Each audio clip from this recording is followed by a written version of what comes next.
Hey, Colby. Oh, wow. What's that? I'm moving too fast for the machine. I'm freaking it out here, I guess. Who's that movie star on the TV? Now we can start. Nobody needs to see that. I'm so glad. That's because nobody. Okay. I know you did. Then about 5 more. Okay, I'm gonna call the meeting to order. Please join pledge allegiance. The United States of America and to the republic for which it stands, one nation, under God, indivisible, with liberty and justice for all. Thank you. Roll call, please. Counselor Eager. Counselor Eager. Here. Counselor Scorgan. Here. Counselor Donahue. Here. Counselor Ott.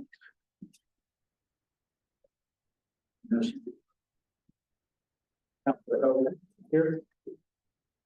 Counselor Cobb. Here. Counselor Hill was not able to make it. And Mayor Wall. Here.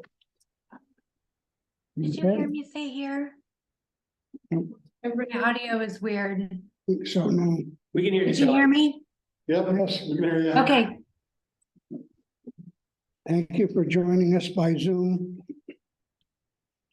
Okay, so we're going to start the work session. And we're going to talk about updating our master plans, scopes, and discuss things. So I think this is a great opportunity for all of us to ask any questions we may have, to voice any concerns we may have, and kind of just look at it as an educational session.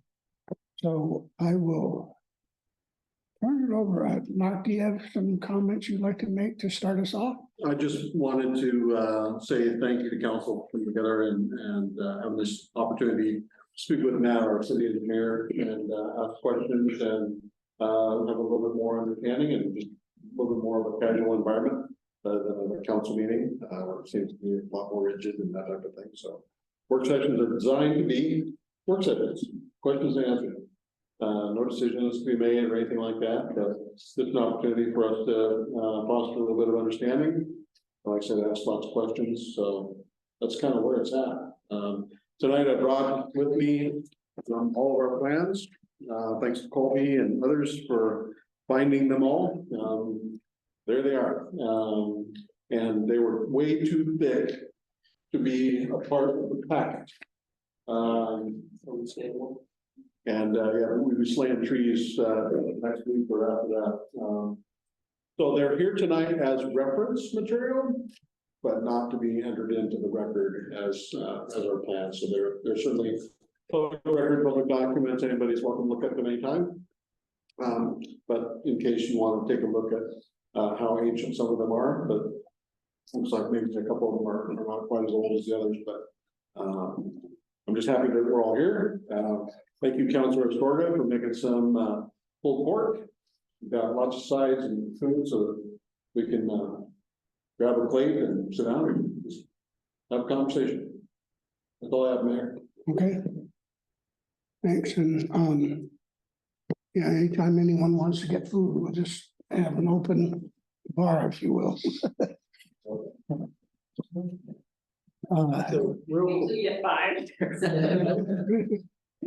So real quick, I know there's at least 3, but just so I have the basis to get started, how many masters do we have? Water, stormwater, sewer, and then do we have a transportation one? Yes, we do. And then what's the 5th one? Transportation, parks, Parks. Okay. storm, wastewater, and water system. When was the sewer and storm redone? When was the last one done? I think it was Wastewater system, facility plan.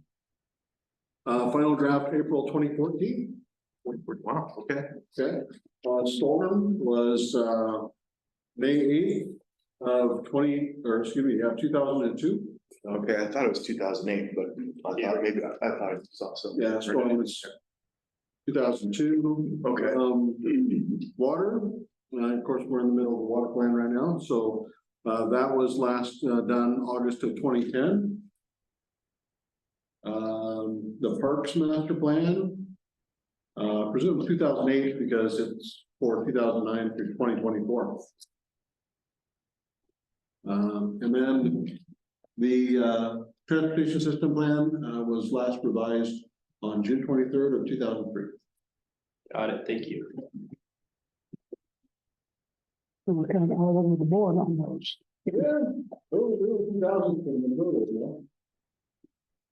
I can just from to share an idea with our concept.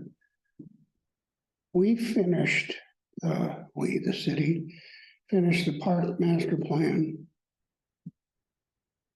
just before I came back, moved back here and was interim city manager.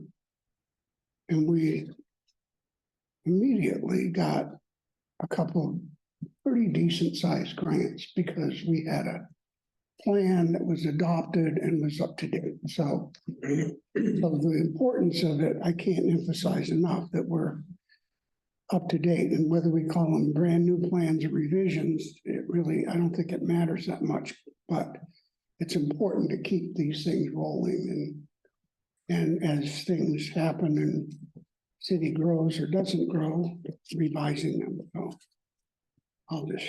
Matt, in your experience, at what point, obviously, project costs are irrelevant after 3 months, right? But at what point, when you are assisting cities in applying for grants, those kinds of things, at what point do the master plans basically become irrelevant?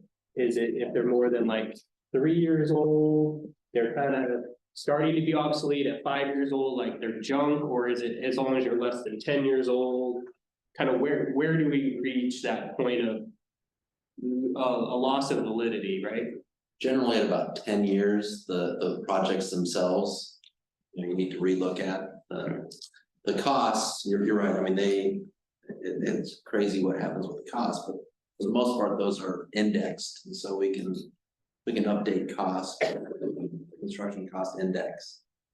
But the projects themselves, we generally look at 10 years between planning as kind of the benchmark, and that's what OHA and DEQ both use as well in terms of when they recommend updating the plans. Oh, well, we can catch one of them.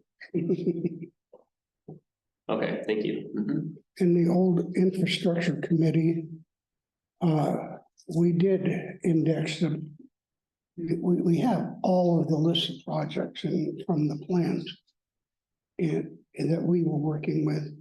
And they did, the engineer at the time did index and update the cost of those. So those are 4 or 5 years old now, but We keep updating it with every budget cycle. yeah, oh, that's right, because of the, yeah. And do we happen to have, aside from the existing master plans, do we have condition assessments for any of our facilities and assets that we can help start that project list from? Not that I'm aware of. Okay, The closest thing we have to a condition assessment, Public Works is working on right now, and that's as a result of that court order about for that new case law in regards to recreational immunity. So taking a look at all of our parks in our recreational areas, and kind of doing an inventory there. I guess the only other assessment that CIS did, CIS came out and looked at all the buildings and facilities.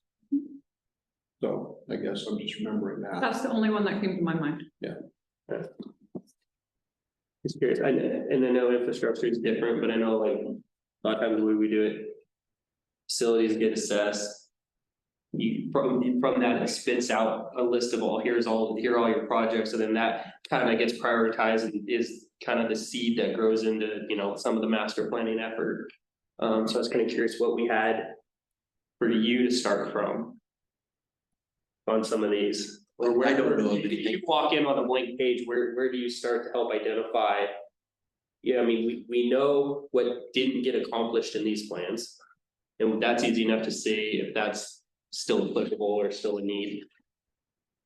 But obviously, there's other stuff that's probably showed up in the last 21 years. And where do we go about compiling that information and getting it into the master plan is, I guess, just for my own curiosity. Generally, that would be one of the first steps we do is do a kickoff meeting and we go walk all the, for the wastewater, we go, you know, tour the wastewater plant, talk to the operator, you know, take a deep dive, take lots of pictures of all the equipment, you know, find out if there's been any maintenance issues, any operational issues, and just try and collect all that data ourselves. So certainly we would look at the previous plans and ask questions about whether or not certain projects have been done. We then do our own kind of analysis on that and determine if that project needs to be done, if it should be included in the plan or maybe not.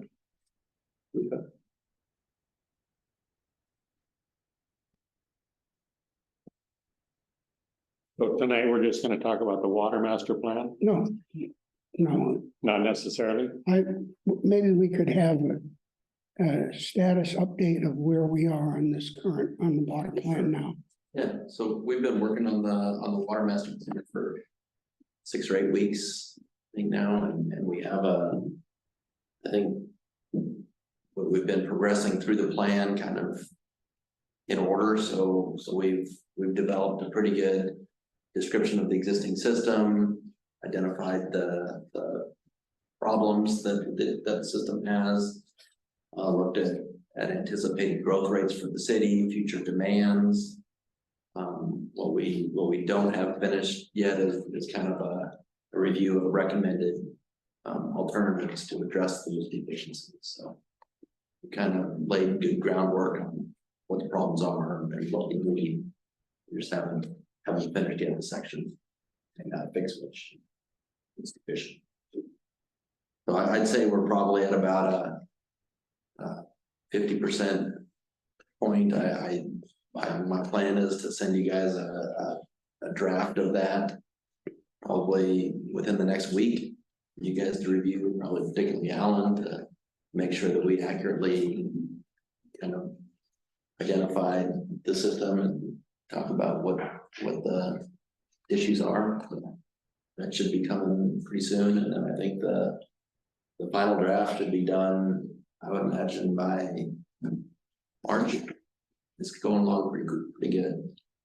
I think that's probably ahead of the schedule that we looking at.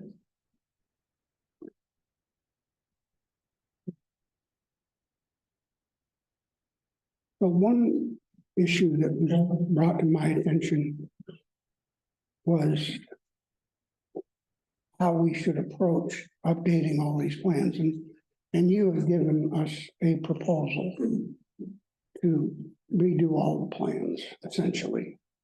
And that's expensive, because you're not cheap. But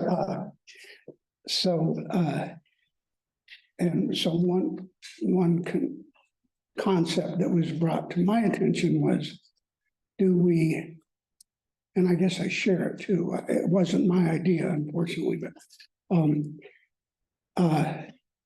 would it be better for us to redo all the plans from scratch or do a 2024 update of those plans? Because, you know, we've grown a little bit, we've grown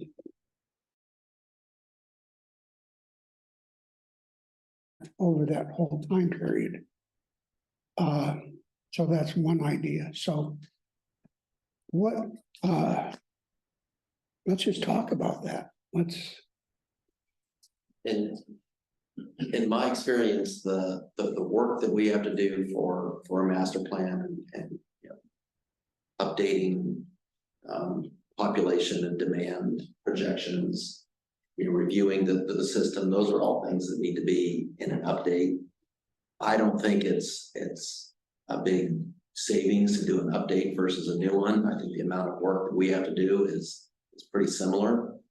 If you guys want to see what that would look like, I'd be happy to give you a modified scope amendment for looking at an update, but I don't think it's gonna save a lot of cost, just because a lot of the effort that we have to do to generate those recommended projects still has to happen.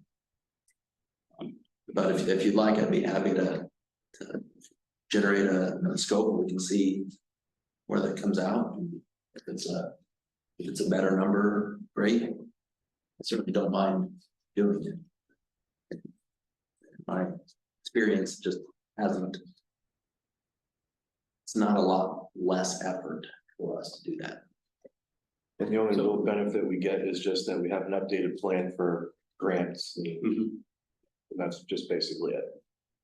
As far as having an updated one versus one that's 8-10 years old. Well, Pete, you answered one of my questions, which was how much, because I don't know, how much have we changed in the last 20 years? Not a whole heck of a lot, Yeah. I think. And so I know one of the options that could possibly save some money, not necessarily a ton, is to do update them via more of a desk audit process. Just go through them and then, as opposed to you guys spending a bunch of time boots on the ground. I've done this with condition assessments, for example, take the old condition assessments, we interview the end user. Hey, is there any of this that you've accomplished? And is there anything else that's popped up that is a, grave concern, that kind of stuff? And if nothing else, maybe we can save some of the boots on the ground time. That $155 an hour out in the lagoon. Maybe we can shorten that up and just interview Alan and his staff for an hour or something. You know what I'm saying? To do more of a desk audit on them as opposed to a full blown start from scratch type deal. If we just wanted to look at the projects that were identified in there that haven't been done, just kind of evaluate the applicability of those and see if it's still a relevant project. We could do that. We could call it an update and do that if we weren't, if we weren't looking at new projects. That would certainly save some money. I think the only new projects we would be considering would be those as public works staff brought up. And so again, I'm going back to condition assessments. They can go, well, based on the old list, we accomplished these 3 things. Well, Cool. These are no longer applicable. And we've identified these other 5 things that we know we should be taking care of, or we know we've been blowing a ton of money on maintenance on, or whatever. And do, like I said, instead of that full blown deal, do like staff interview. Yeah. And rely on that for our new project list. So I'm willing to guess the majority of the projects on a lot of master plans are probably still there. I'd venture to say 70% or more. That's a very accurate guess. And the other thing too is we're getting changes from DEQ and NPDS. So, our NPDS permits are changing like almost yearly, like PFAS are coming up, all that stuff. So we're gonna have to figure out how to just basically dispose of any of all that stuff. That's gonna require either new equipment, new technology, which still hasn't yet to come out. So we have to kind of start planning for that. Same with your water. They're also looking at possibly removing PFAS from water because they're finding it even in trees.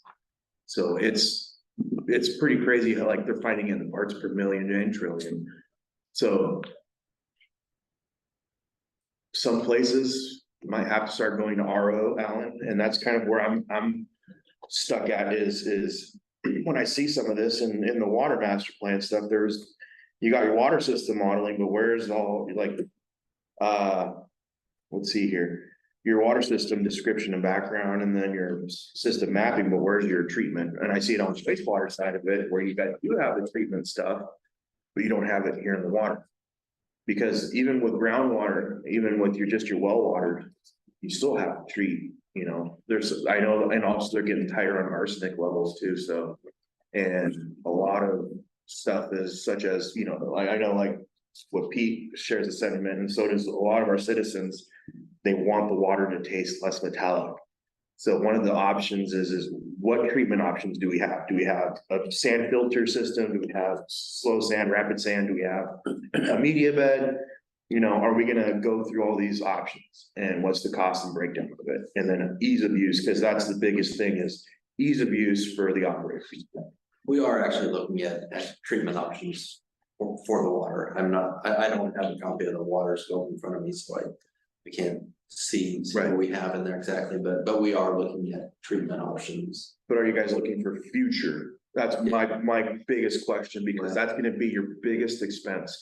Our biggest expense is gonna be what's coming down the pipe. And unfortunately, it's almost like a stab in the dark sometimes, because you know, DEQ and the EPA could say, well, PFAS one day, and then the next day it's, you know, hair in the water, in the wastewater, you know, it's like, it's kind of pick and choose, but for right now, PFAS and a bunch of other little things are starting to come. Ammonia was another big one. So, and that costs a lot, because that is a huge cost. Removing ammonia is a huge cost. So we need to start looking at those things as far as how are we going to remove them efficiently and as cost effectively as possible, because it ain't cheap. We do look at regulations and see what's coming, but until it's actually a regulation, it's hard for us to act on it. With DEQ, with the wastewater. It's actually a little clearer, because their process goes through certain steps, and so we can look in the future on those steps. And, like for ammonia, we can tell the receiving water body is limited for ammonia, then we know that an ammonia permit is coming. Yep. We can talk about that, but it's not as clear with the water regulations. They have set regulations, and that's what they are. Right, because I don't even know when our permit's coming up for review from DEQ. When's our next one due? You know? Permit for like. Your PDS permit, yeah. When is it due to be renewed again? When DEQ looks at it and says, surprise, you're. DEQ came up with a schedule when they're gonna do those permit renewals. Right. It's kind of funny, but Mount Angel is the very last one on their list to review, so it's probably like 10 years out. I think it's scheduled for 2027, the end of 2027. Yeah.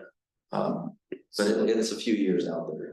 We're working on it. Well, I know in the meantime, in between a lot of those, the cities do litigate.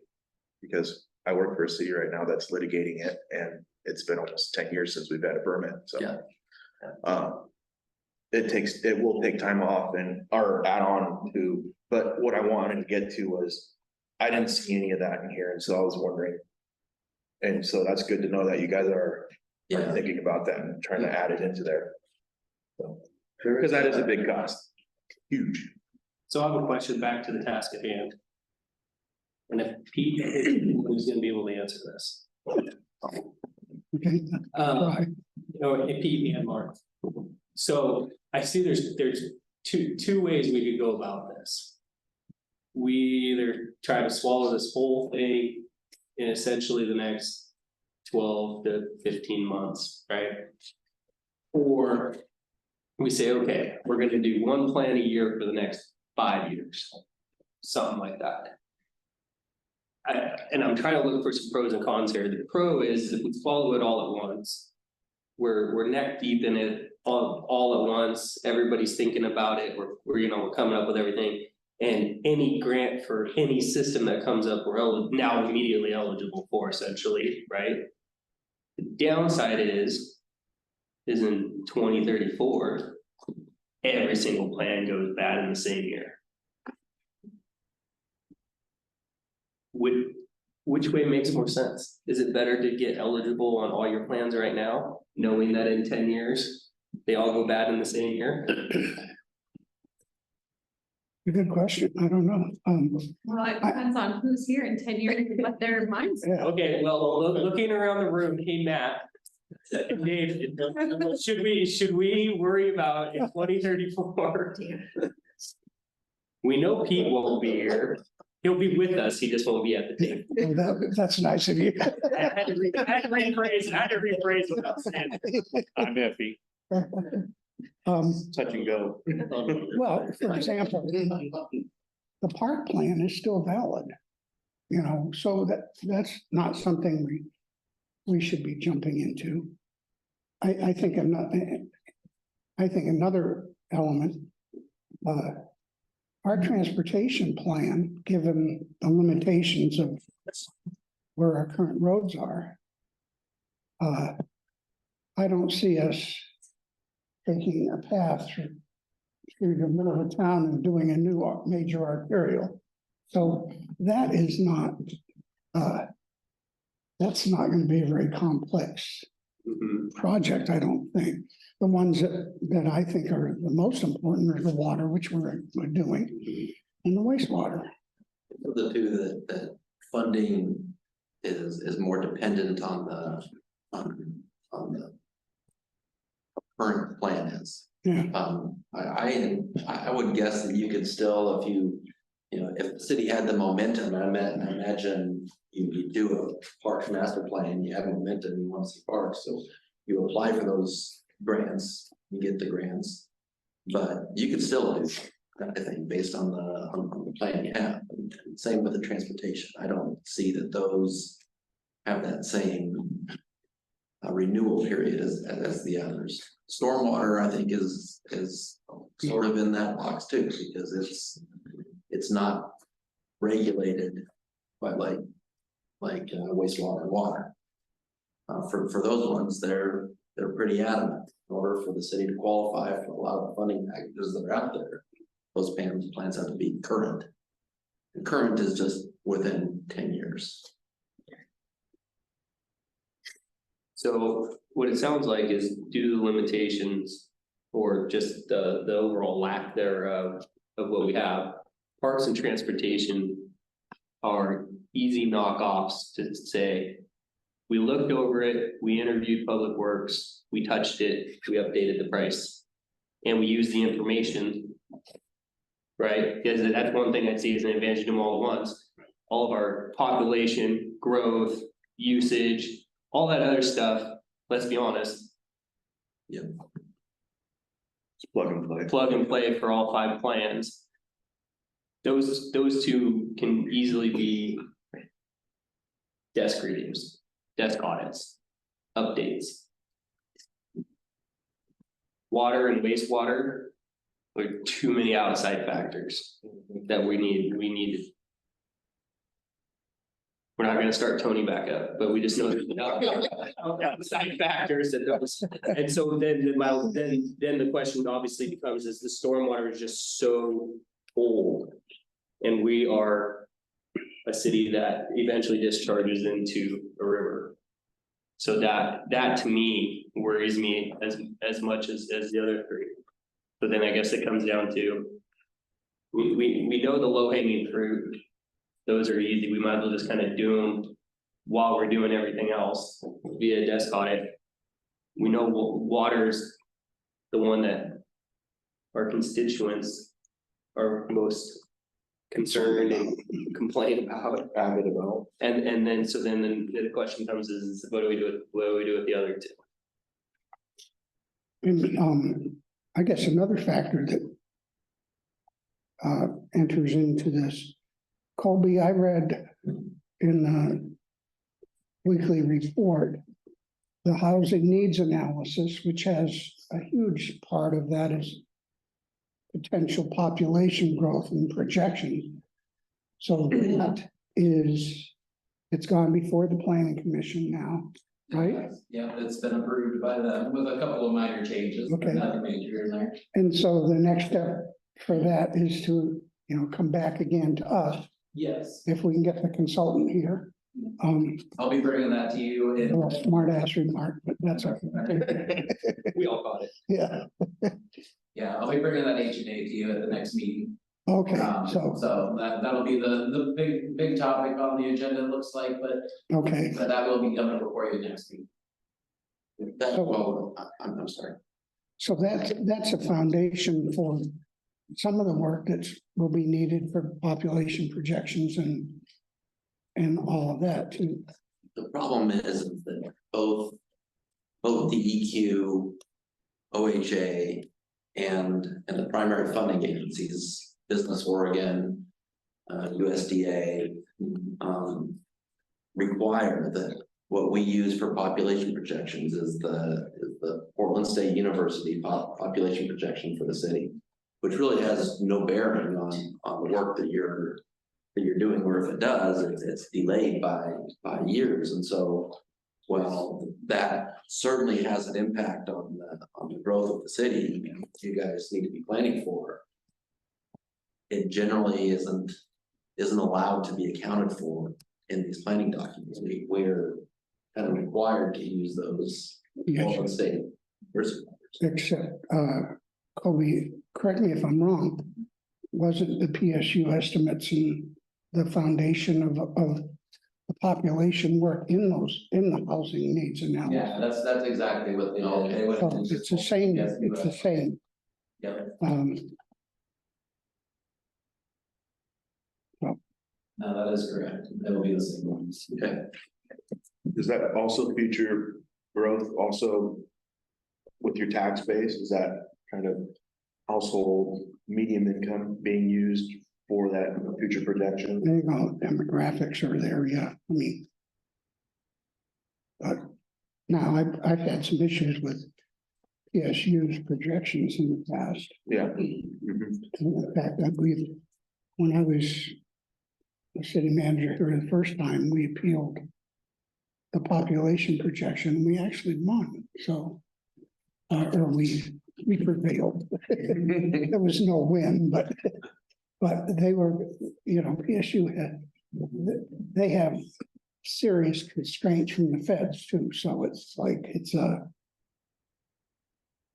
Currently working on we just finished a wastewater facilities plan for City of Hubbard. And they have a development that they've approved, the preliminary development, 280 units. Wow, certainly a big chunk. And so we made the case that we wanted to count that population in the beginning. Because it's already been approved. And DEQ is still in and on about whether or not they'll accept that as a valid population. It's tough.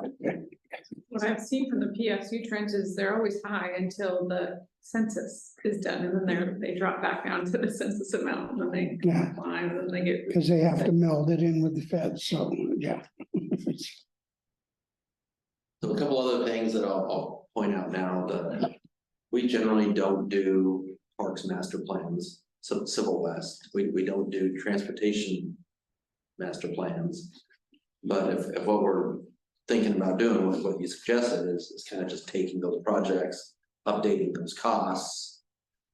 We could certainly do that.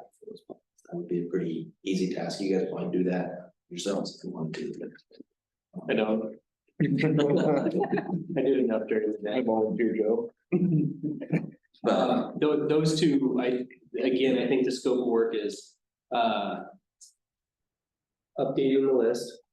And that's through staff interview, then updating the cost, and then plugging in the new, growth information, that kind of stuff. And again, those, I don't see the projects changing much. It's just, I want to be able to, we now have a city manager who tells me he's very good at writing grants. And we have two city engineers that both tell me they're very good at writing grants. And we have a recently very full coffer of SDC money to pay for this because of a recent Lennar development and CAMs and all that other stuff, with the very likely potential of some apartments soon somewhere. We don't know where, but we know they're coming. Now's the time to get this crap done and get eligible. That's where I'm at with it. And so, like I said, those two are low hanging fruit.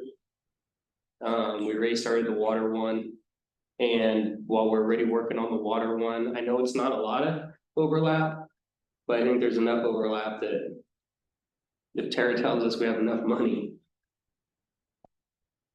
makes sense to do it.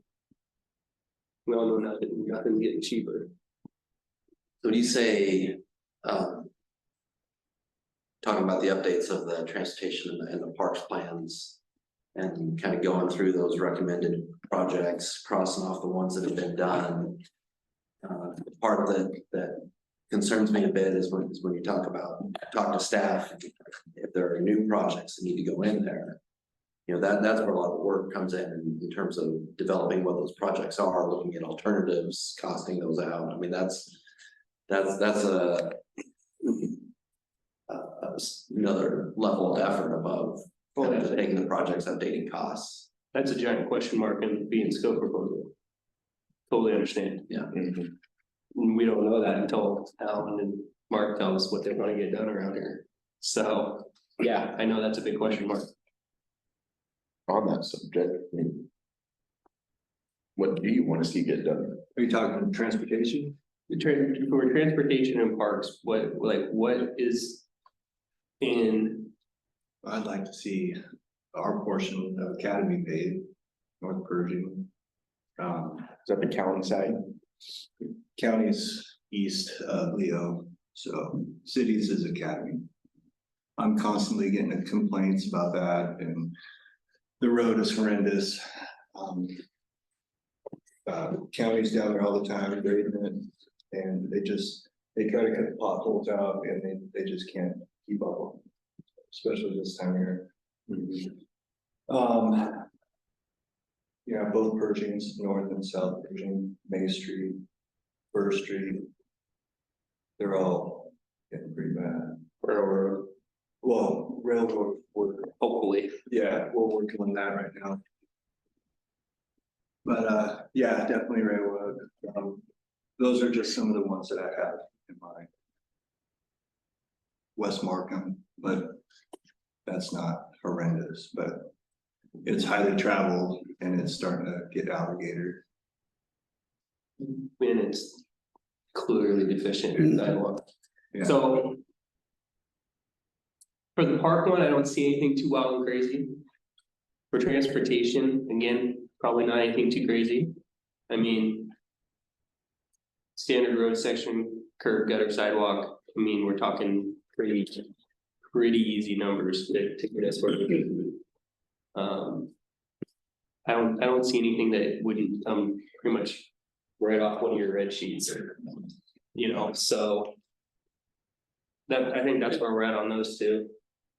And I think that those streets that you mentioned, they've been on the list. Yeah, Yeah, they're on. We the talked side. about those in the infrastructure committee, I know. I know North Academy. Academy, I think we probably want to make sure that the property is actually deeded to the city, because I believe we talked about that a couple years ago, that there's a bit of that the property line is in the middle of the road. It was a border between two farm fields and just got used and turned into a gravel road It happens all the time. before we, And, yeah, and another thing I can give you some reassurance, Academy was the #1 concept when I first came here in 1981, so that that's nothing's changed. And I think, if I remember right, when we lived on it, I think the city came in and asked if we wanted to. We wanted the road paved, as my folks, that they would raise property tax. No, they were gonna do an LID. Or LID, yeah. Yeah. And so it was like, you want the road paved, we'll, pay for it, so. Because right about that time, we did LIDs for Leo Street, Cherry, right? no, Shell. Blue Kite Street, was it No. okay? No, the one right over here, Yeah, it could have been. Sure. There's Sure. a couple. right there.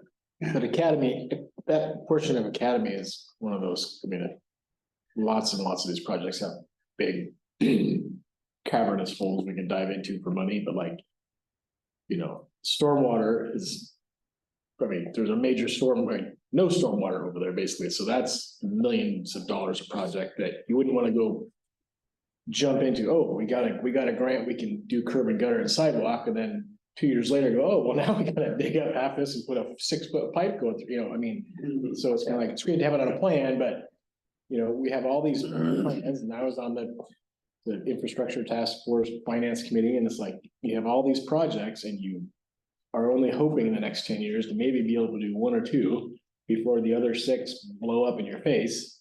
So, I mean, that's, for me, it's just hard. I mean, like, I know we have to do these plans, but I hope that we can consolidate and check off, okay, we did these 2 projects. These are gonna blow up, so we need to update this and go after grant money to, you know, but like the Pavement Academy. That brings up a good point, though, is that a lot of the projects identified in all of these master plans end up getting used to determine SDCs. Right? So if a project is in the master plan, it's likely a project that's identified in the SDC methodology, which makes it eligible for SDC funding. So Academy, you know, there's people looking at developing that big parcel just on the north side of Academy. If that's a SDC eligible project, paving Academy, then the city could do that ahead of that development. You know, generally development comes in, it's their responsibility to improve the road along their frontage, but if it's an SDC eligible and approved cost, then you can do those ahead of time with SDC money. Yeah.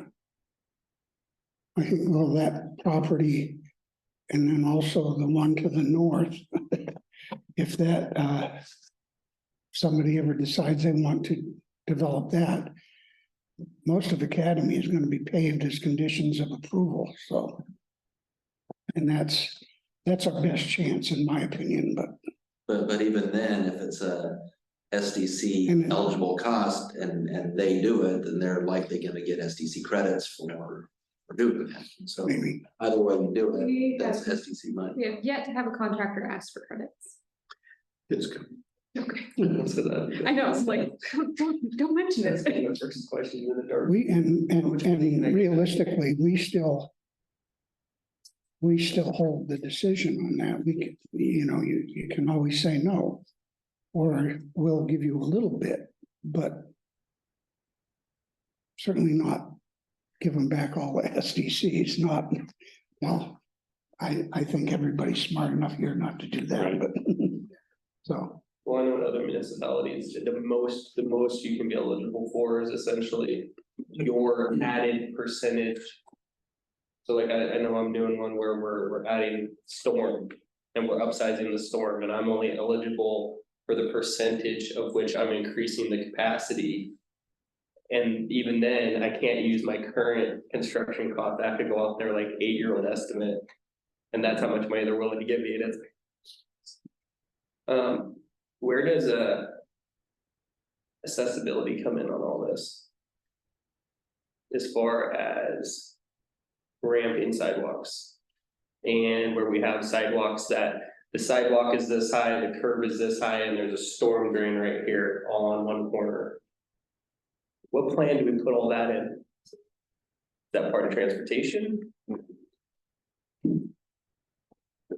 So you're talking about accessibility, like ADA accessibility? Yeah, I think that would have to be in transportation. Yeah, because we have a lot of liabilities around here. And so I don't know if that's something that can be incorporated into something like the transportation plan. Or even into the parks plan, because it's the routes to the park. Something like that. But that's something that I think is a giant liability hanging over us. That we need to somehow accomplish. I'm pretty sure there's funding out there to help cities do that, it might be something that you would look at doing a kind of independent assessment of that. I don't know if it would have to be tied to the transportation master plan, that would just be ADA. Accessibility, thank you, study. Okay. That just looks at the routes and ramps and gives you some general estimated costs. And everything that we do that's new, that'll have to meet our public works standards, which have that, so. Yeah, it does kind of come back, Alan can correct me if I'm wrong, but it kind of comes back to the public works design standards Yeah, that are updated, a planner, coming through by way of applicable law, and different things that happen. Right? Yes, I missed the first part of the question. So if we were talking about ADA ramps, storms, collection basins, how everything meets up and where it meets up and how all that stuff works. So that would presumably be in some type of public works design standard. yeah. It's Right, for the new stuff. Yeah. For new stuff, that's right. The problem we have on a lot of our streets is houses were permitted without requiring sidewalks in front of them. Yep. We have that. We have other locations where we have a house that used to be on a 1 acre lot that's now 4 quarter-acre lots. And the house that's existing is on the corner, and so this person meets code and this person meets code, but you can't get between 3 of them. That's where I'm talking about, where do we account for some of the existing conditions? Well, we haven't even done, go back to your assessment, right? I mean, you could spend, you go on nauseam on that. An example, for example, in Sherwood, they developed one of the largest developments I think I've ever seen. Woodhaven development. Woodhaven was supposed to be a golf course, major, I don't know anything about golf, but one of these major golf courses. They decided to build houses instead of golf course. So what they did was, or what they didn't do, the city didn't do a good job. We've determined that there's a lot of areas that could have been improved throughout the years here. But even in the Woodhaven, they allowed the developer to pretty much do what the developer wanted to do. They signed off on the development way before they actually should have backed up and took a look at the plans to see exactly how the streets were supposed to be laid out. What the signage was, whether it was supposed to be parking on both sides. We've had a little bit of that problem here in this community too. But they allowed parking on both sides of the street. Now, what happened, right? It's not wide enough, And then Did you say spruce? and then when the city ended up having to come back, is a major deal because of parking around the high school, for example, fortunately, we don't have that big of a problem here because Candy's not that big and fortunately Mount Angel's not that big. Yeah. But holding the developer's feet to the fire, and like Ellen and the guys have done a great job with our latest development, going out there and actually holding the developer and their feet to the fire. Making sure that the driveway cuts are appropriate, making sure that they measure properly, making sure that everything is where it's supposed to be. I suppose the only thing that Alan and I were driving around the other day, the only thing that's really kind of still yet weird over there in that development is where they put fire hydrants, in the middle of people's yards. So, but as far as municipal things, about street width, curb cuts and all that, it's about guys like him paying attention. That's the one thing Jim reviewed. That's what we're. I have no idea. That work was done well before I started paying attention to that. Okay, so when we're talking about future projects, stuff like that, that's something that I want to capture. And if it means this summer I have to walk around with a map with Alan and we go by and we won't necessarily go, this ramp's a half a degree out. But we can walk around and go, well, that obviously that doesn't, you know what I mean? Like we can make a map and say, hey, when we get some funding, here are gross. Yeah, that kind of stuff. So anyways, I didn't know if that fit into one of these plans, but it's a concern that we've had for as many years as I've been here. So. Well, I think it's really kind of goes back to the stuff that, you know, it doesn't necessarily fit into one of our master plans, because you're really taking care of infrastructure that's already pre-existing, right? So that's likely going to come out of his street budget or his storm budget or whatever particular budget line without attaching itself to the SDCs, because there's not gonna be SDC eligible. Okay. So that's gonna be something that we'll likely have to identify and then discuss in the budget process. He's gonna have to identify that. And if those projects need to be done, then, you know, it's kind of like, okay, we've got these plans here, right? Let's jump ahead. Strategic plan for the city. What are our goals, right? What do we intend to do? And if we come up with a strategic plan for the city, come up with those goals and long-term, short-term, every term. But come up with those goals. That way staff can determine what projects need to occur. Make those recommendations to the budget committee and to city council. And then we have a plan for moving forward. And those plans happen outside of these master plans. Because you can't go back and attach those to this. Unless, like Matt is doing our water plan, right? And he's determining right now the condition of our water infrastructure, right? So as a result of that, and correct me if I'm wrong, but as a result of that, we're gonna have a better idea of our water system, number one. What projects we really need to focus on. You know, it's like Tony said. Well, what are we gonna be looking at? Are we looking at water treatment? Are we looking at expanding? What do we need to do, you know? I've even had a member of the community come to me recently and say, well, before, you know, we come to council and support any type of building, you know, projects or anything like that, we want the city to build a water tower, because we don't think the water pressure's high enough in the city.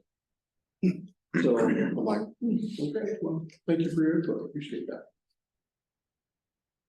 So there's all kinds of ideas out there, but I think we have to go at this with, you know, the right set of goggles on, the right set of glasses on, and focus on what we need to focus on. But a lot of it just comes back to annual budgeting for projects out of public works, for example. And then the others are going to be the larger stuff, you know, the Westmoreland Sanitary Sewer Trunk project. You know, we've got two more sections of that pipe to do. That's in the CIP plan. Like I said, from a strategic standpoint, as much as we would like to do the niceties and that kind of stuff, in my mind, maybe I'm wrong, number one is limit our liability, exposure, and risk. And that is from, you know, whether that's from potential suits or whether that's from potential catastrophic failures, whatever. But to me, that's number one. And so when we look at these, that's how we should be prioritizing them. Is limiting the potential catastrophes, limiting our liabilities. Because those are more expensive than anything in the list. So for whatever the hell that's worth. I was saying, as a council, we have that. And I'm glad he said it, because we have that in sight, because most cities, and Alan can attest to this, are RTF. You know what that means in the business, right? Run to failure. You don't fix it because you don't have the money until it breaks. And so I want to get away from that mentality of RTF, because at that point, it's going to cost us even more. An ounce of prevention is worth a pound of cures, is my philosophy. And if we can start replacing some of these aged assets before they become an issue, I think we're going to be in a better way position than some of these other cities are. So I can tell you right now, I've worked at some cities where that's it. You run to fail. And until then, we're not going to do a darn thing about it. So I want to be that city where we're not in that position of we're just going to let it fail and we're not going to fix it until it's broken. We need to be proactive, and Joe brings up that really good point. And so I want, as part of that master plan, is with the criticality ratings, bring that before council, bring it before us, give us that information. What is critical assets in our system that are, let's just give it a rating of 9.9753, and then 1. 9 being most critical, 1 being, that's on the back burner for years to come. I want to see stuff like that, because in an asset management system, that is critical to see where, what are our assets that are most likely gonna fail within the next 5, 10, 15 years. Because at that point, that becomes a cheap repair or a cheap replacement to a very expensive repair. And a very bad PR nightmare for us. So those are the things I want to avoid. Those are the things that we want to plan for, obviously, but getting us out of that habit of just fixing things when they fail. I want to be proactive about it. You started talking about that, and I leaned over and just shared what I said, Alan, I said that not. What? Oh, run to Baylor? Well, not necessarily run values, but we need to take care of stuff. And we need to start addressing things that haven't been addressed. Yeah, putting Band-Aids on boo-boos is not a good thing. It's, try to prevent the boo-boo from ever happening. Okay, so he triggered some more questions, I'm sorry, Matt. So, actually, what do we have, actually just out, what do we have right now for us track? Do we have a program? We have something that. So do you have Hamden, Hawk Winds? No, I'm not worried about what Brandon's, I'm worried about, do we have anything that tracks our like scheduled maintenances, our filter change, like all that stuff? Do we have a centralized program for all of our asset management? Yeah, kind of. So We're getting there. yeah, we're getting there. Okay. For our wells, I put a lot of money into the wells, like the VFDs. I put new VFDs in there. We rewound, well 6 pond, rebuilt it, got it rewound, and had them check out well 7. Everything's flushed as far as Schneider well is concerned. So we have them coming in on a annual maintenance. Our clay valves are now being serviced every 3 to 5 years, I think. So we're starting there, And you're keeping track of it? Yeah, and Yes. so when a new VFD goes in, it goes into the asset tracker as a new VFD with the anticipated lifespan of 17 years. So we can start anticipating, hey, everybody, in 3 years, we're gonna need $8,000 for potentially a new VFD. So that was number one. The other question is, and I got my hand slapped for bringing this up at another meeting, but this is just a work session, so I can talk about it. Slapped you. Association. So when we're done with these, we can then use them to go through the appropriate process to update our SDC methodology and potentially increase our SDCs. Oh, yeah. Okay. Sorry. That conversation is what triggered updating. Yeah. You're welcome. Sorry, but you're welcome. Matt, what are your suggestions? And I'm gonna just be stupid on this because it's easier. Matt, what's the easiest way to get all this done with spending the least amount of money with your firm? I mean, let's just be honest. What's the most economical way to get us at a point where we can accurately update our SDCs and we can look at community members and say, we accomplished just what we needed to accomplish to start taking care of goals. We aren't at a point where we want to start planning for new fountains at every park. We need to get to the point where the majority of what we need to accomplish is still sitting in those pages. So how do we get to the point where we didn't just squander money on something that doesn't accomplish it in the end, but at the same time, maybe we didn't spend the money for all the boots on the ground and all the smoke testing and, sending you out your waders with a measuring stick in the lagoon. That kind of stuff. So like, where can we find some efficiency to get all this done? Well, I certainly think, like we talked about in the parks and recreation, that those can just pretty easily be updated costs. I don't think the stormwater in the city has probably changed a whole lot. I don't know. For the most part, the same rules applied when that old stormwater plan was done, so.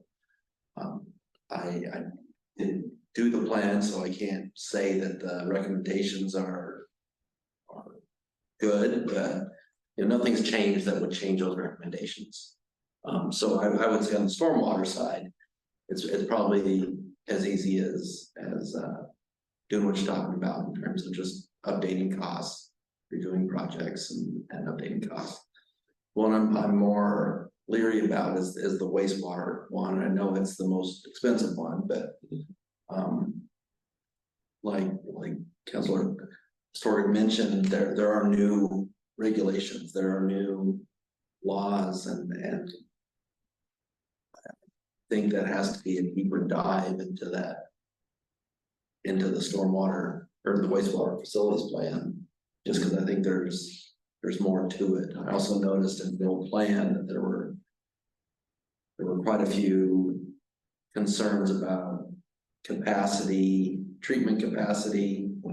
I think it mentioned that at the treatment target of 20 milligrams per liter of BOD, that the current lagoon system may not be able to treat the existing flows. And so the 20 milligrams per liter, I think, is in your permit. That's our highest, But by the way. realistically, you have to hit 18 in order to meet your permit. So I just think there's more work to do there and more time involved in looking at that one. Because are we at 100% design capacity? Because I know most plants are supposed to be designed to treat, I think it's 1.5 to 3 times their peak flow. According to the wastewater master plan, there are some pollutants that you're doing great on. You know, plenty of capacity. No, I'm talking total flow, daily flow. So when it gets storm, Again, it's like flow is percent on hydraulic capacity. I mean, your treatment plant has to do treatment of that flow, and so hydraulically you may be able to pass that flow, and that's a condition for headworks, for disinfection. You have to make sure it hydraulically passes. hydraulically, yes, but what I'm saying is most plants are designed. So like say, for instance, a population equivalent here of 3,500 is what? 350,000 gallons, right? Give or take, because every person uses 100 gallons of water per day. As a base flow. Yeah. So 350,000 times 2, we should be able to treat 700,000 gallons per day. Correct, Hydraulically, hydraulically. I think you're gonna have to quite a bit more than that. I mean, typically we've seen peaking factors, and it varies city to city based on the condition of your collection system. You can see peaking factors. Yeah, I factory. 5-10 times your base flow. Let's just factor out iron. Okay. Throw that out the window. Say there's no iron, it's watertight. 2 to 2.5. Yeah.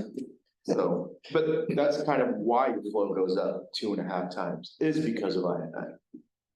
And that's why I'm saying is, if in a perfect world, we'd only have to treat 350,000 gallons of actual raw. During a rainstorm like what we just had, and we saw flows, especially there, it's like where I work, we went from a daily flow of 40 MGD to 135, plus another 50 at our other satellite. So 180. So almost 4.5 times our peak flow. Did Mount Angel see the same thing? Because I know for a fact that this place ain't watertight. So We saw massive amounts of flow. so what did you go over 1 million a day? At the heaviest rain event this year, I think we were almost at 3. At 3? I gotta check, but I know we've hit 2 before, several times. So yeah, so see, there we go. So that kind of stuff, is that gonna be brought up in the master plan? Okay. Yes. Because I remember one of the first times I heard those numbers in the infrastructure meeting way back, I think the peak flow number they threw out was like 2.2 million gallons and a low flow of like 200,000. I was sitting there going, wait a minute. And they're talking, this is, I think, the former engineer Seaboard was there and he tried to explain it that, well, we have some infiltration of groundwater. And I'm like, so during the dry season, you have that going out. Oh, no, like just into the pipe only back on the top. So only water coming in. Sure. Anyway. Yeah, that's. In a perfect world, they're on the crack. Sure, only on the top. So in our scope for the wastewater facilities plan, we included a optional I study. Right. Evaluate the collection system, we do smoke testing, flow mapping, and try and find. I think I know I've seen you guys out in my neighborhood smoke testing, because I've got the door hangers and stuff, so how often do you guys do that? Let's just. And So annually, so you'll have up-to-date numbers, so Only that's, one basin per year. Correct. right. So of that, let's just say there's 5 basins, so it's 5 years worth of data. Popped right out on your guys' scope of work. Yeah. So can we eliminate that from your scope of work, because we have some pretty current numbers? Yeah, honestly, I didn't know that you guys did that, so yeah, we can. And then I know we've got some, I knew Seymour, I knew Mike. And so I know for a fact, and I used to work at Michael's, we used to do some lining, CIP. We used to do cleaning and TVing of sewer lines here. So we have video, we have some of the assets already. But again, since I don't know if we have a program for it or not, it's probably all on paper. So, what I'm trying to get to is a lot of this stuff is gonna be labor intensive, because you're gonna have to go paper, DVDs and all that jazz. But base, I know you're gonna wanna base all of your criticality ratings on when you see that information. But what I wanted to see is, are we gonna have to do a total redesign on our treatment plant? Because I have a feeling we're gonna, I have a feeling that with the amount we need to treat, with the amount our population has grown a little bit, not too much, it's probably negligible at this point. But with just I&I alone, plus that, and the stuff that's coming down, we're probably gonna have to do, I wouldn't say a different form of treatment, but we might have to add another cell or two. Well, I think the recommendation in the existing facilities plan talked about what the next steps would be, when that capacity is met, and it's, for a system like yours, it can be as simple as just adding aeration. Yeah, surface area. But that adds a lot of treatment capacity. Just by doing that. I don't recall if they had cost to that, or just identify that as this could be your next step, right, once that passes. We've been doing I&I projects every year at the cost of about, what, $100,000, I think. Well, this year's was 1.5 million. Well, have we even, No, but I mean, and see, Alan's gone. just the I&I. Have we even lined any pipes? Have we lined any sewer lines? Yeah. Oh, yeah, you do it every We year. have one here, every year up until the West Markham Cemetery trunk line replacement. Yeah, because I was gonna say, I haven't seen Michael's or In Situ Form or any of those guys out. Well, we didn't do it the year before because we thought the sewer trunk line was gonna start that year, Got it. so. Yeah, there was. But it's been years that we've done it every year. Pretty good sized projects. So what, By basin, we've done it by basin every year. well, just what if we were to look at these master plans and say, I mean, this is really something that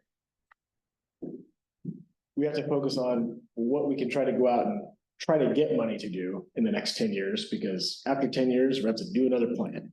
So instead of having a master plan that has lists 37 projects to the tune of $87 million, and you're just buried, can we focus on, okay, like you said, what are the things that we already knew in these plans, and what, after you survey the water system or the sewer system, okay, this is what might come up. We just need a short list, because we're not, some of us aren't gonna be here in 10 years, and most won't be here in 20 years. But we have to be realistic, like, a couple projects is what we're gonna try to get done in the next 10 years, right? For- Those lists generate your SDC. Yeah, that's the problem, Yeah, is you So gotta, you're shorter the list, the smaller your SDC, which means you can't fund your projects. Well, and we're not, at the rate we're growing, we're not funding all these projects with SDCs anyway. I mean, right? I mean, like, it's not like we're, You can never fund a project 100% with SDCs. No, but that gives us the opportunity to go out for funding.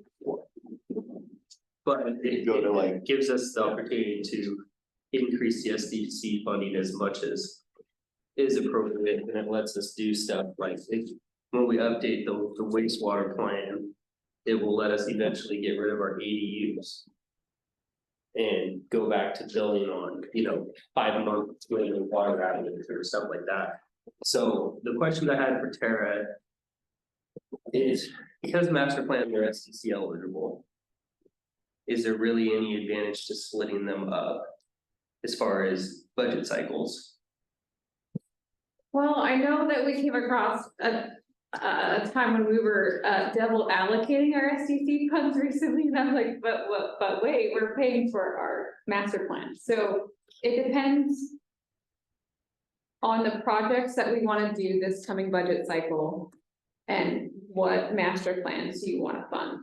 So if you want to go for the master plans, I believe we can pay for them.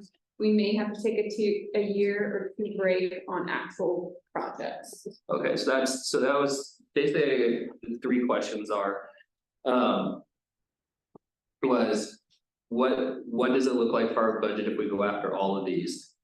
If there's any purpose of splitting them up. The other question is, are we draining our SDC so we can't do anything else? If we were to go for all of them. And then the other question I had is, if we take on 5 master plans at once, Matt's gonna call you about every 20 minutes.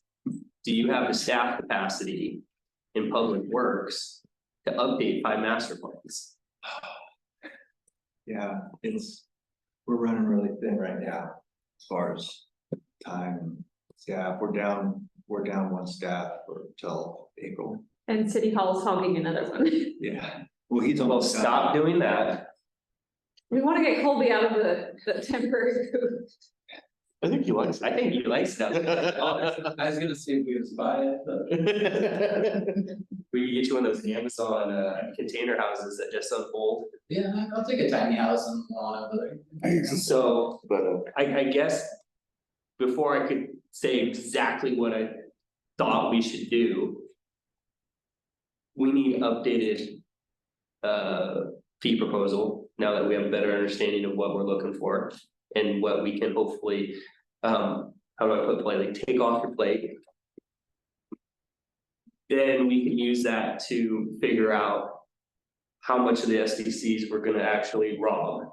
And then obviously, we wanna probably get these all done, I would say, in the next 24 months. And we can stagger them enough so that maybe we're not taking on more than 1 major or 2 minor master plans at once. So we're not hogging all of your resources and all of his resources. And then hopefully we can get to the point where we're eligible for outside funding. We can update our SDC program and we can hopefully start recovering some of this as fast as possible. Because I know the 3% a year, whatever we're allowed to increase our SDCs without going back through methodology. We're losing 6% a year on everything we want to do. We can update the SDCs to the CCI, Construction Contractors Index, so we get the full percentage of. So we can do that. It's written into the SDC methodology. Okay. Because the last time we just did whatever we were allowed, I thought it was like 3% or something like that.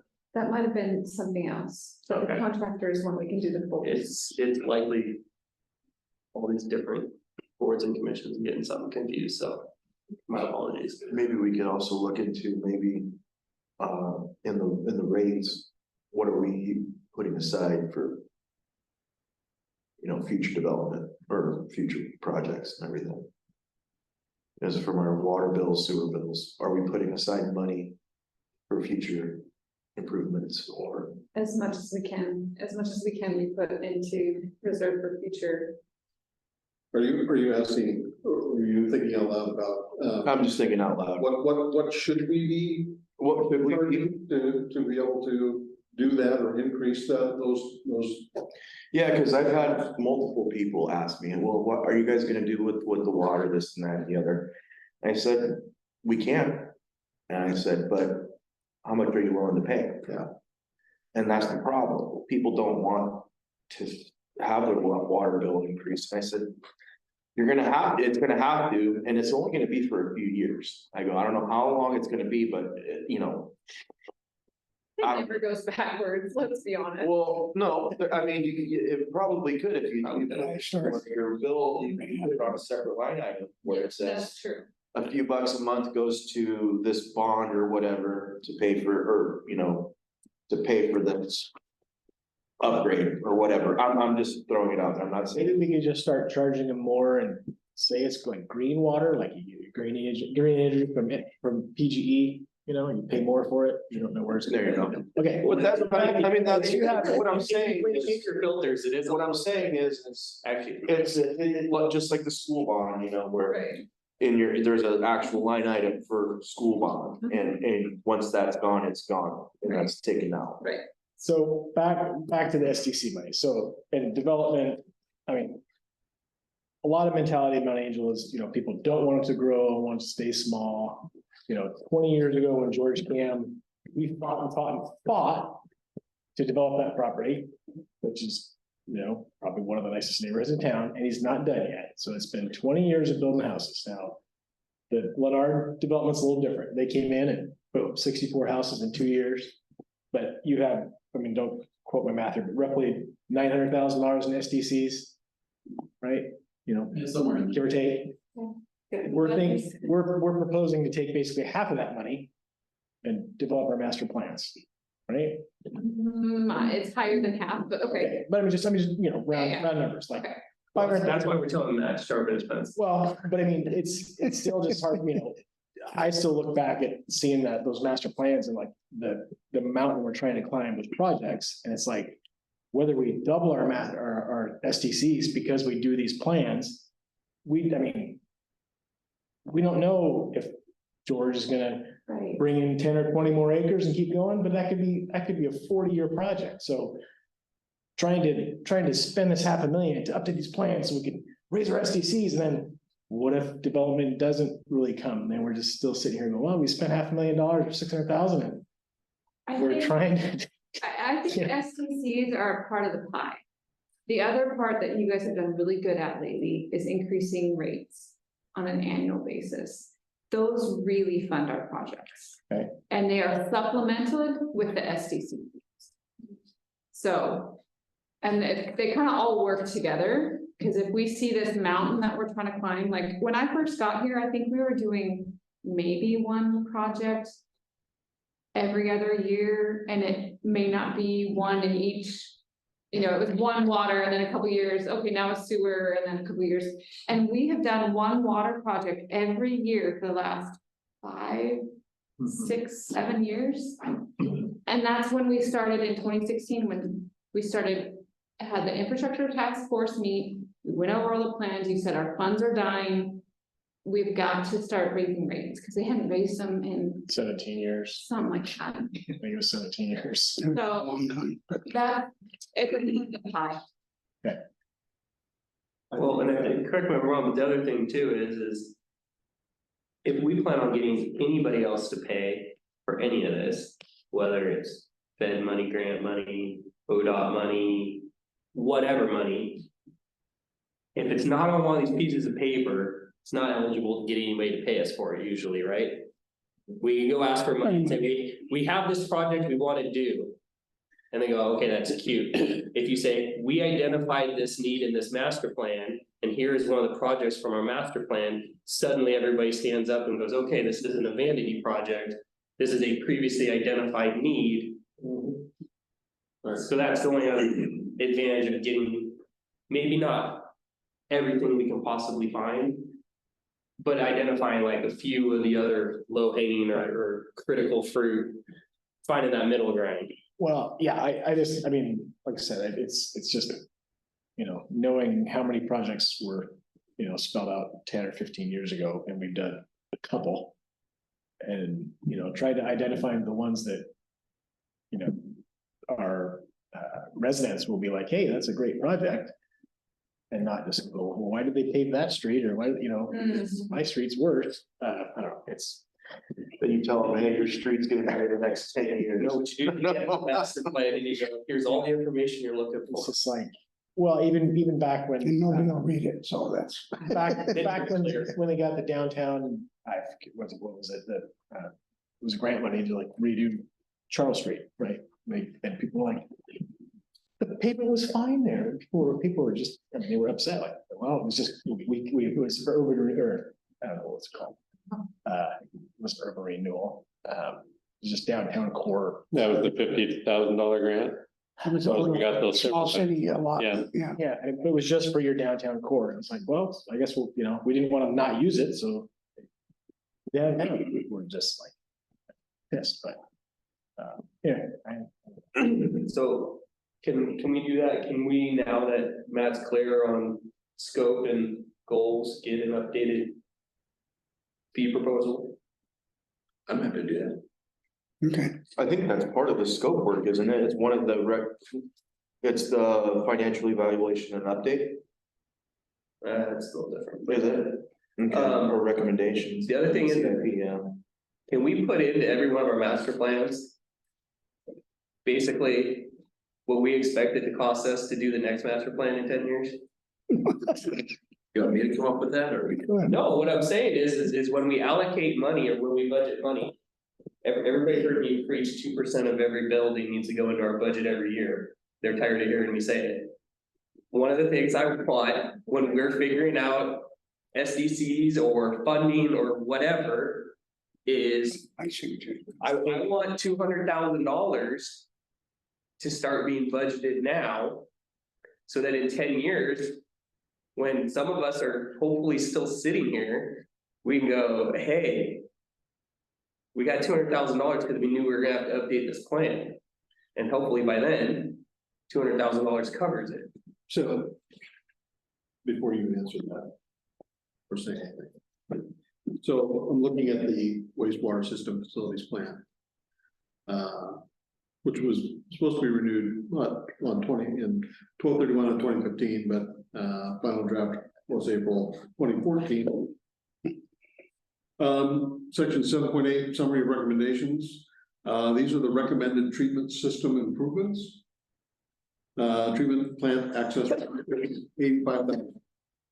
I'm sorry, say that again? Treatment plant access road improvements, 85,000. Headworks improvements, 528,000. Lagoon cell 1 sludge removal, 888,000. Wetland improvements, effluent boxes, effluent valves, 69,000. Effluent pump station confined space entry improvements, 31,000. Effluent pump station electrical and control system modernization, 460,000. And then here's the good one. Facilities plan update, 75,000. Well, there's your budget, Matt. Those were in what dollars? It's $2014. It was euros prior to Brexit.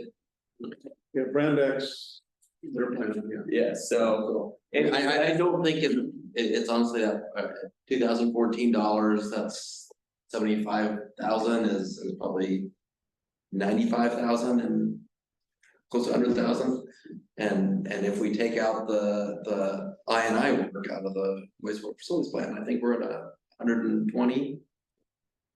We're above that, but I don't think it's. I wouldn't expect you to be anywhere close to it because nobody could account for what we're seeing in the last 5 years. It's been absurd, but and so whether it's, we need to account for it in the master plans, which I'm glad to see we sorted it. And it's something that we need to bring up at our next budget meeting is it's just another thing that we should slowly chip away. Because it's a known future cost. So For whatever that's worth. Yeah, and then I'll just throw this, you know, there's a lot of conversation being had with city management groups and communities around the state, you know, and it kind of goes without saying, but, you know, these master plans are obviously very important. That's why we're having this meeting, that's why we're talking about. But city services in general, you know, we're talking about adding a couple of dollars to a water bill, or a couple of dollars to a sewer bill. But there's other services from the city as well, and our tax base is not growing. So, and one of the only ways that we're going to be able to continue to survive, given the service levels that we have today, police, finance, public works, library, everybody, is to find those revenue sources that will be sustaining for all of our city services. And a lot of that comes as a result of growth. So it's almost, you know, I forget It's a catch-22. yeah. So You gotta grow or you die. I mean, it's. darn if you do, darn if you don't. I mean, there's a way, there are ways to do it, right? I mean, and my most relevant, reference point is, of course, when I went to work for Sherwood in 2009, they had just gone through a major growth spurt. They'd gone from 7,000 population to, about 12,500, edging 15,000. While I was there from 2009 to 2017, they went up over 20,000 basically. And they really hadn't predicted that. And it really kind of knocked them for a loop because infrastructure is a big thing, right? They had to do a ginormous water project. They're pulling water from the Lime River in Wilsonville. They put in a 4-inch pipe or a 4-foot pipe all the way to Sherwood. Water rates went through the roof. But if you compare water rates in Sherwood today in comparison to Walton, Tigard, Beaverton, Hillsborough, and King City, anybody else, Sherwood's the lowest. Because they recognize that infrastructure issue and that way. But finding and promoting growth. You know, I kept hearing while I was there, they wanted to be a small town, they want to be a small town feel, they still feel that way. But one of the only ways that they're going to survive is because of growth, you know, and commercial growth. So that's just the big picture, that's just the big pie. In order for us to be successful here, we need to see that kind of growth, you know. Pepsi is one of our best partners. Jim Equipment, one of our best partners.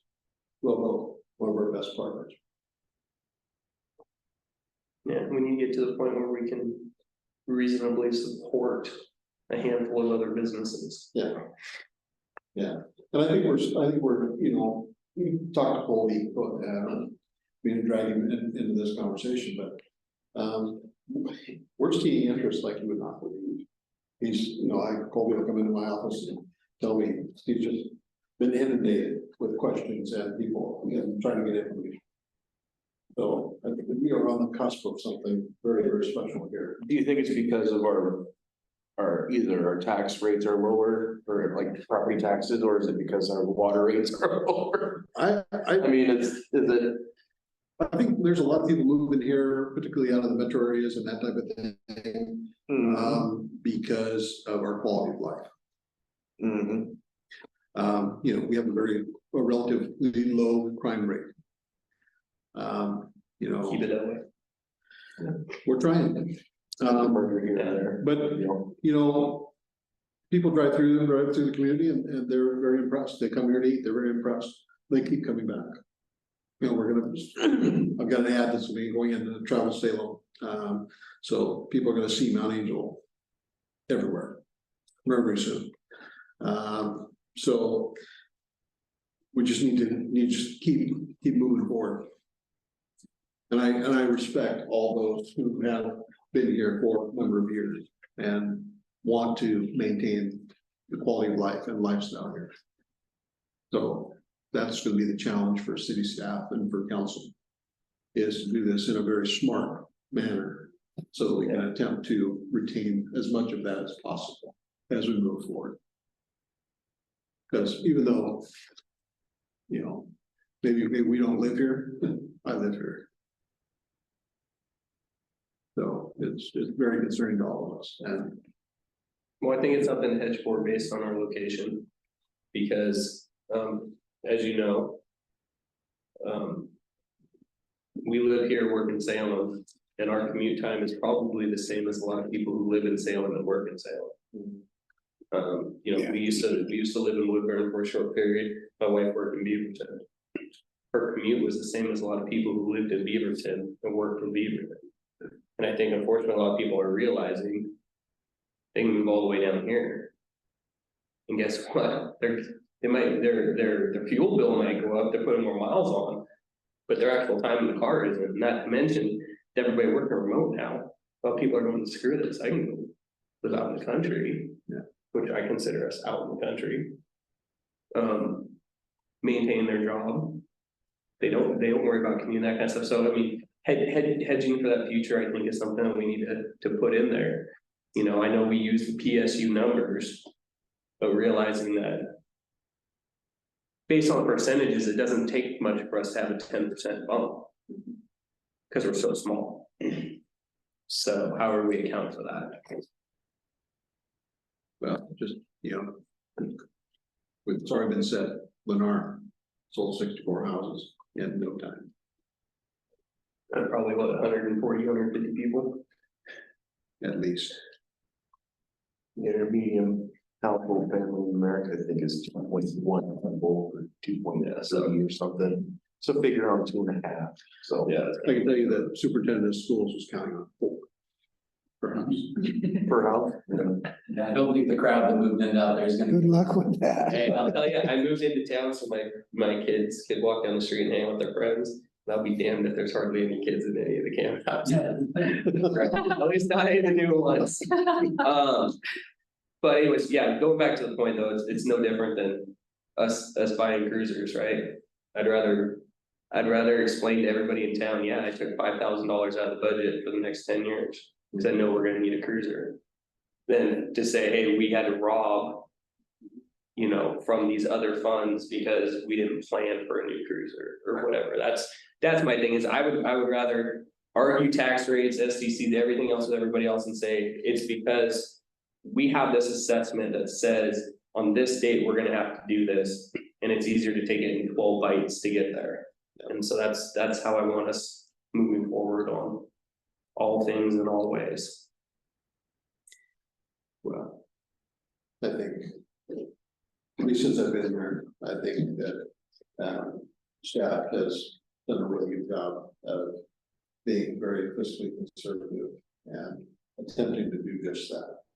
Because you know, out of the last request that you made about budgeting for our properties and that kind of without, you know. I know we burned some of it across the street. A little bit, And that wasn't unforeseen, so. but it's taking care of business. Yeah, well, and again, getting us to the point where, you know, good job making the back truck last as long as you did. But the flip side of it is you know what, like, when we get ahead of things, you don't have to get that far down the road. Well, that's what yes, we're in a good spot as it relates to the back truck, for example. We've got our sweeper, which is in the shop right now. And Alan and I had a brief conversation, we haven't been able to get ourselves together in the same place yet this week, so we could talk about the sweeper truck. But, you know, they're gonna be able to fix a certain number of things, perhaps true safety issues with the sweeper truck. But there's a whole host of more stuff. You know, you open up anything, turn over a rock, do whatever, and there's gonna be more stuff there that was unanticipated. And there's a whole heap of more stuff that people told about that sweeper truck, for example. So we're not gonna keep putting that in. You can ask Alan, I'm beating the dead horse with him. We're not gonna keep putting Band-Aids on stuff. It's just not. This goes back to smart. This goes back to instead of running to failure, We can't do that. We can't do that anymore. it's not sustainable. Can't do that. Sell it before they're only good for scrap, okay? So I see in here that it says on section 3-9 here, scope of studies, the water master plan. It says that you guys will evaluate the financial impact to ratepayers of several funding alternatives, including funding the CIP, entire CIP with loans as a worst case scenario. So I'm assuming that's like, you gotta get all this, these are catastrophic failures, like you gotta do it now. Is that correct? Is that worst case? Yeah, I think we look at that as we're gonna assume that the only way that you can fund these projects is loans. Realistically, you're gonna be able to get some grants to fund them, but worst case scenario, we're gonna assume that you're gonna fund these all with loans. And in order to look at the rates, we assume that you're gonna do all the projects. Now, you don't have to do all the projects, you're not gonna have to fund them all by loans, so worst case. Do we put any kind of priority score on the final project list? We do prioritize it. That's why the We criticality. generally talk about projects that should be done within the first 5 years, those that should be done. Within the first 10 years, and then those that should be done within 20 years. So it's not necessarily like an FCI, but it tells you kind of, how long you have to try to fund it. Hopefully before catastrophic, okay. So these are criticality based, right? Worst first. With the least being last. Sometimes they're also, some of those lowest priority projects are projects that are needed due to growth. You get a new subdivision on the other side of town, you need a 10-inch pipe going out to it. Right. That's not gonna be a high priority pipe because it's need based. Right. And so it's not that it's not critical once those. Right. Are built, but. What's So not necessarily, worst to best. Okay. I just wanted to make sure we weren't just gonna end up with a list of projects that we all sat around the table and had to try to figure out what was most important. So we have something that we can show, and then also just helps our argument when we try to get outside funding to say, okay, we paid this really good engineer, and he says, you have 5 years before we lose it. So another question on top of the one about the, with the worst case scenario thing. It says it's important to note that this task is not a comprehensive rate study. So do we need to do a rate study after this is done? Yeah, that's going back to the SEC methodology No, Well, I'm that's true, saying that's with true. like water and sewer rates as well, with some of these projects coming down the line. we will have to make that assessment once we see the list and the total cost and try to figure out how much can we accomplish each year and. Yeah, But one of the things that, we went years without doing any rate increases, not we, but the city did. And then because of the infrastructure committee, we came up with that program that we were going to increase. It didn't cover all our costs, obviously, but it did put us in a more solvent financial position to cover. I mean, we have operations we have to cover. Let's not forget about that part. That's a huge part of what we do. And so, but by doing that, and we've stuck to it every year, and it's hard. I mean, people get pissed, pardon my French, but they do. But yeah, what if, But if you explain it to them, that's what I'm I saying. mean, there's considering out there. the impact of all the things that we did, we really had very few complaints. I think if we did a rate breakdown of like, when we do get this list of things and say, hey, at this rate, we need to raise it, well, let's just say $5, and of that $5, this $5 is going to fund these projects. And you can give them a list or whatever, we could publish it. But if we get it out there and people actually see a list and say, here, we've done the work, we've done the groundwork. This is what it looks like. This is what our needs are. So these $5 aren't just going to, waste. It's being set aside for future projects. So you're not gonna have your tax rates increase, your property taxes going up. That it's actually going to something physical and tangible. It's not just $5 out in the air and it's not going anywhere. So I think if on top of this, that with some good, with getting that, the information and disseminating it appropriately. I think it could be a better sell, not only to the public, but you know, to just everybody in general, whoever sees this. One thing I think we can do better as a community is outreach to the community. When we, let's say when we finish the water master plan, which will be our first one, I really don't think it would hurt to have an open house to at least invite the public, put some time into social media, put some time into the newsletter, have a workshop for the public so they understand what it is that we're gonna end up having to do. Because otherwise, I don't want to see a bunch of people recalled because of rate increases. Well, we're gonna have a good test run at it, because as it relates to the chlorination project, you know.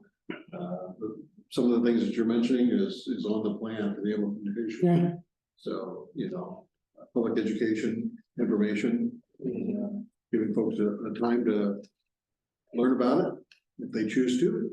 And what if they want to tour the facilities, just say, like, hey, I want to go see what our, you know, what our wells look like, or what our condition, our stuff is, and say, okay, you know, you go out with Alan, and Alan can take them out and say, hey, look, this is what it is. We can do a variety of different things. Yeah. Schools, they arrange basically 1 hour each school. And it wasn't on a as requested basis for respect out of everybody's time. Right. But yeah, I joke that, you know, a nice colorful poster board with permission from Greg to put in the front window at 76 would probably get as much information out, you know, but we joke about it. I always joke about, you know, hanging something next to the poker table at Tidy's, but yeah, ultimately getting ahead of the information, the disinformation or misinformation, I should say. I buy 90% of my gas at Greg's, and pretty much every time I go in there, I say, so Greg, what's going on in town?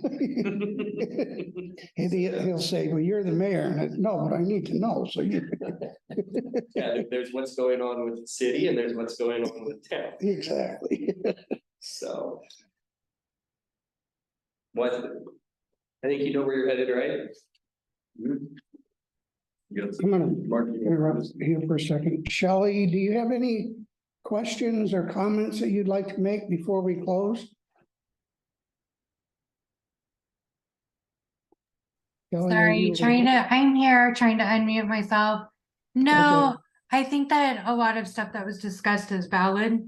I always think that shortening the list might be helpful, but we can't really shorten the list. It's a ton of things. I don't know how we get through the prioritizing what needs to be done or taking on a project like water that everybody complains about. What's the best way to get at least one thing completed so the public feels like we are following plans, especially for things that have been on a plan for 10, 15, 20 years.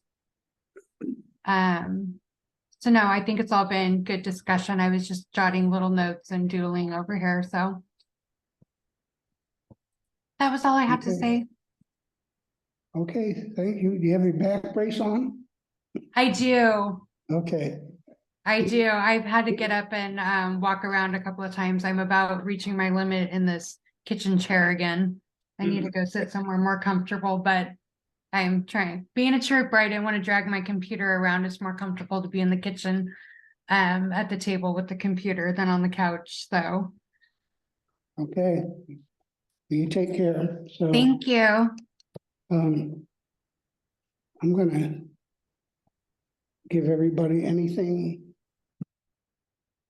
that you need to talk about before we adjourn this meeting.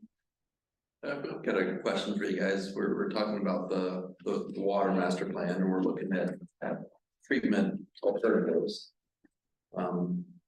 But the water that you're producing now, very, very hard and frustrating, is not out of compliance. So what do you guys feel is the city's appetite for improving that? It's purely cosmetic.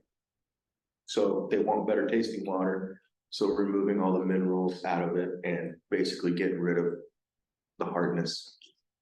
I think it's. That's why I was saying, factor in the cost of, you know, rapid sand versus, you know, slow sand, slow media bed, or ROs, whatever. Yeah, Whatever. and we'll come up with costs. I'm just curious what your guys' thoughts were on.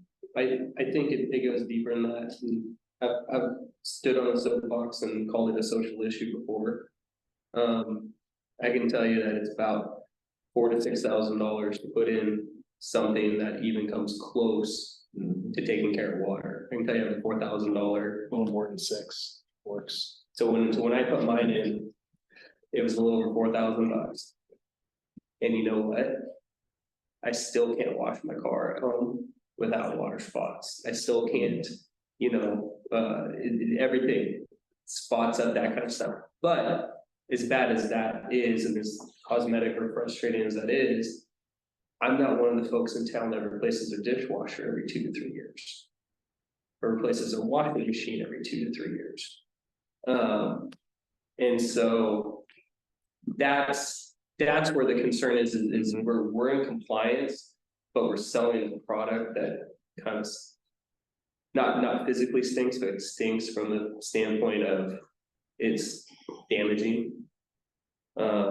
And obviously the people who don't have the funding for a $6,000 filter to save their appliances are the same folks that really probably can't afford to be replacing their appliances every 2 to 3 years.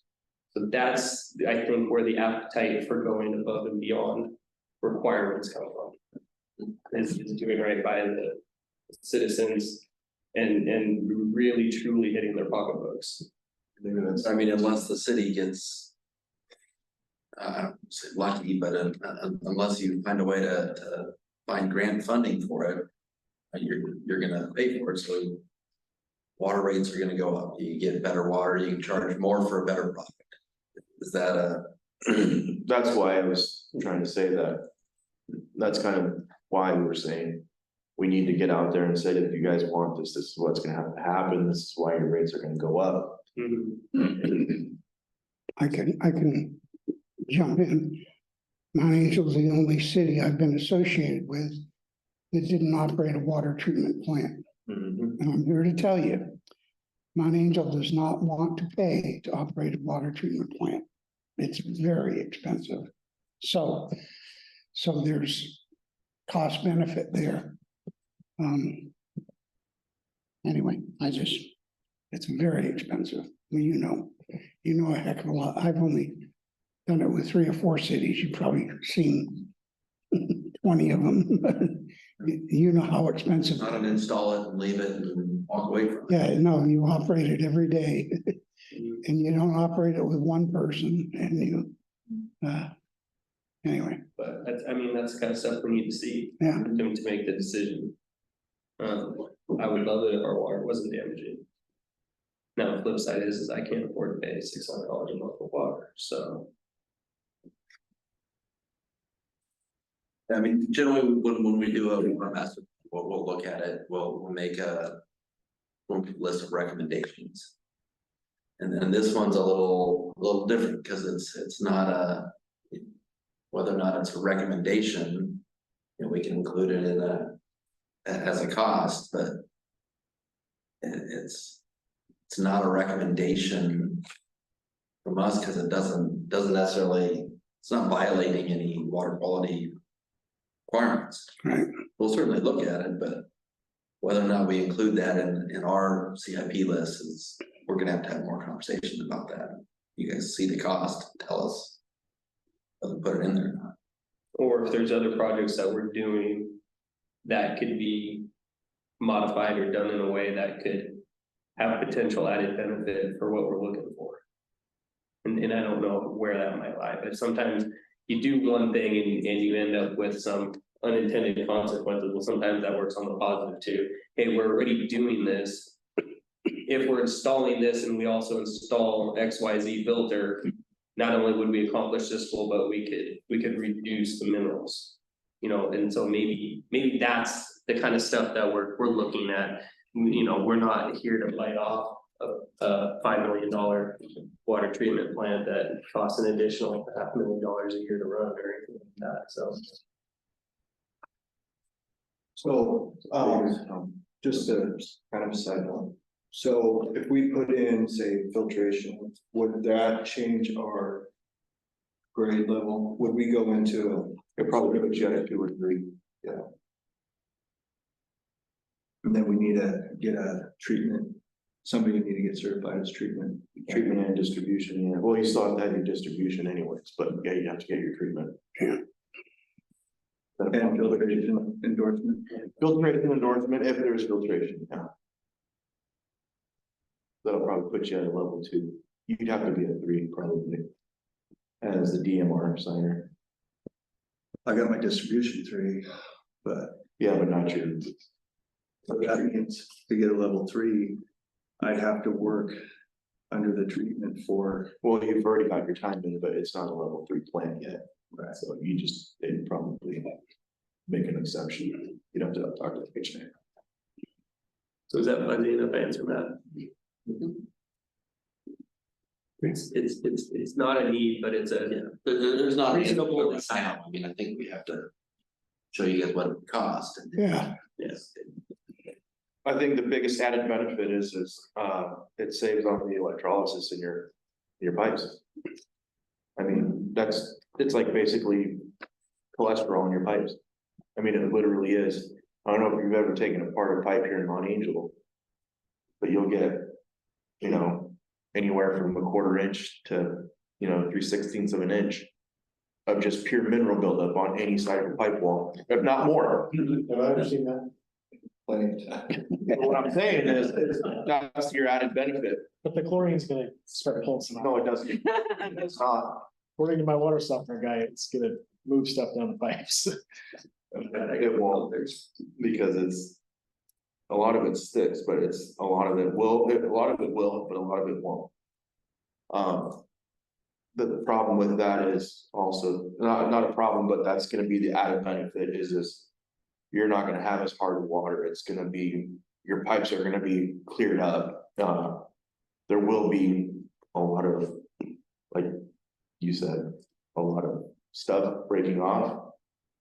And water might not be palatable for a while, but I think if you guys did a good hydrant flushing for the first couple of years, just to stay on top of it, but what I'm saying is that's one of the added benefits is it actually saves your infrastructure a lot. So I'd be happy to pass this picture around. This is a picture that one of our local businesses brought me a bag of what came out of his pipe. wait a minute.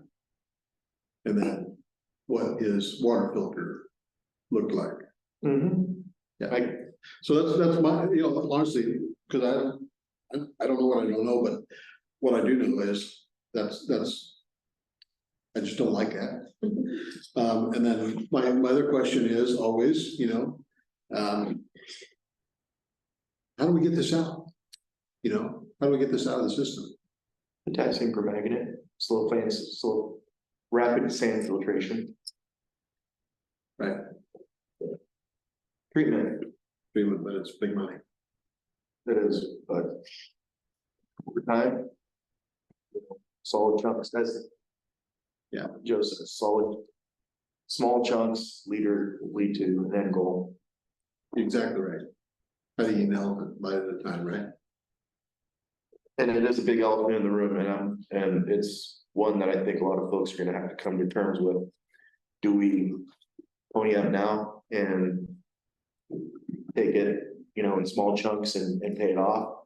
Or do we just kick the can down the road for a very long time and just keep complaining about the water? Boxer sells a hell of a lot of dishwashers. Yes,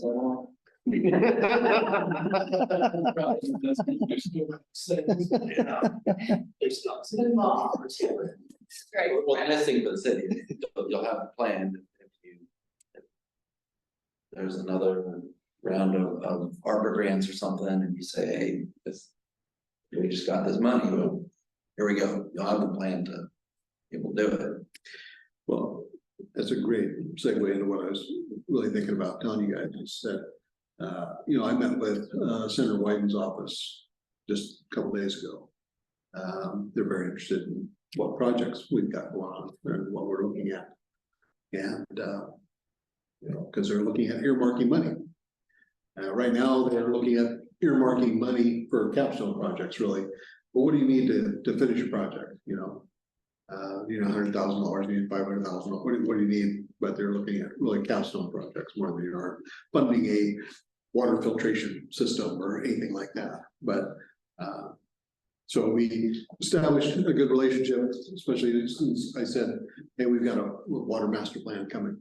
And, so we hope to be able to be heading down that road here very soon, but there's a lot of other things going on. And so we've started down that road of communication, and I know that both Senator Wyden and Senator Merkley are very interested in our community and seeing what we might require from them. So You should earmark some funds for small cities to update their master plans so they have a better idea of what they can do. yeah, If you can sneak that in a conversation. I can always sneak it in the company. Okay. Anything else for the good of the order? So I need to go take my filter on. Nice.